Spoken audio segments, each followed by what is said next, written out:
Therapeutic centre एवं स्वतंत्र विद्यालय आनुकूल्य आमर दिव्यांग छात्र छात्री पिलामान द्वारा जो राखी सामग्री प्रस्तुत करा जायछि ताहाकु आमे प्रदर्शनी एवं विक्रय पई आमर एई स्टॉल टिकु आमर फिजियोथेरापी सेंटर फ्रंट रे आमे आरंभ कलु।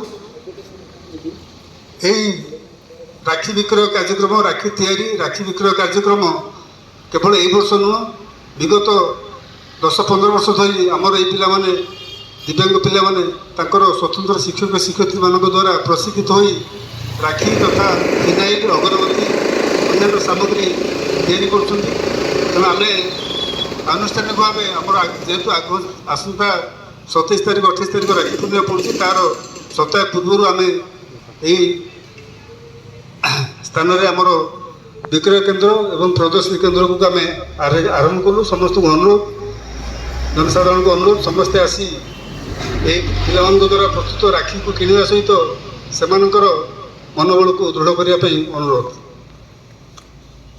धन्यवाद सर। आज आम राखी पूर्णिमा उपलक्षे आम आरआरसीओ आशादेवी स्वतंत्र विद्यालय तरफ राखी स्टॉल इनागुरेशन आरंभ करिछु। एथिपाई समस्त को आम आरआरसी चेयरमैन सर श्रीजुक्त रामचंद्र बेहरा को धन्यवाद अर्पण करुछि।